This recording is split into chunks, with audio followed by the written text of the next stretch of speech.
Hi, good morning, everybody. Want to see my corn? I know it has nothing to do with hair, but it's got little hairs. It's pretty cool.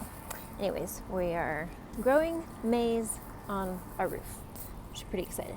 But that's not why I am here this morning to talk to you. So the hair hug has been back up for about a week now, maybe a little bit less than that. I'm slowly adding in articles that I had on the hairhug.org, but we got the .com, and so I've been just switching everything over to that. I rebuilt the website as well so that I could highlight some of the offerings that I have currently and that will be launching in April. Frankie, don't eat the bird food. No, don't eat the bird food. Yeah, she likes to eat the bird food. So I just want to take a quick moment and tell you, when I get my breath back, what I've got posted, because there's some new things. I just reposted the Do Not Heat article. No, scratch that. That's not what I meant to say. I have an article called Molecules in Motion. Now, this is about how hair chemical interacts in salon environments. It honestly should be called, and I might rename it, Do Not Heat Part 2, because it's all about what happens when chemicals interact with water, with heat, with oxygen, with other chemicals.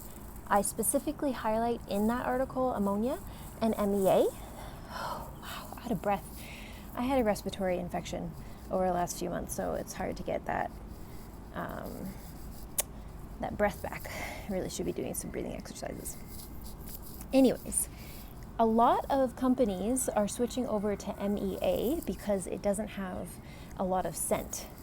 And ammonia can be very smelly, and that sends off all the warning signals to stylists. So people switch to MEA. But there's not a lot of research on MEA, especially in long-term interactions. And stylists think most of the time that it's an equal replacement. But MEA works differently than ammonia. Similar, but different. So I really, if you're curious about that, you want to get nerdy with science, go read that article.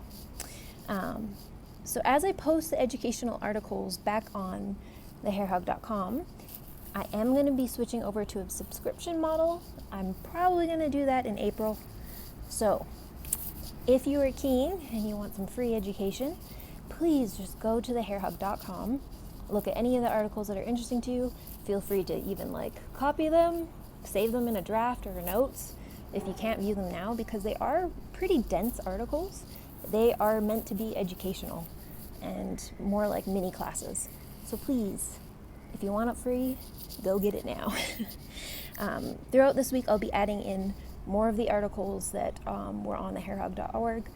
There is the cancer article, which is really important, and I just think that, please, I've done so much research. I found so many studies, and studies that the news hasn't even reported on. I'm sure that if media found those studies, they would be having a heyday. So please, if you are a salon owner or you have your own business especially, please go look at that article.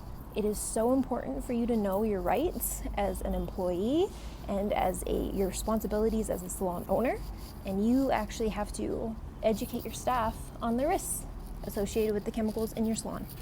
So, if you're going to read anything, please read that one. Please even save it. Just copy, save in a draft, because it has links to those studies, which are very important for you to view. There always needs to be more research.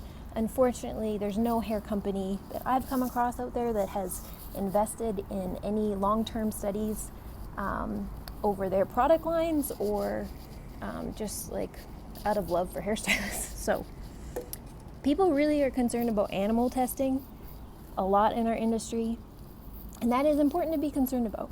But it's also important to be concerned about the humans that are working in the hair industry and how the chemicals are affecting them and what the chronic exposure does to them. So please just read those articles if you're going to read anything. Do Not Heat, Molecules in Motion, and Cancer and Reproductive Issues Associated with Salon Chemicals. So those are up on the Hair Hug. They're free. They're about 11 minutes to read. And yeah, I just encourage you to do that. All right, and that's all I'm going to say about that. Bye.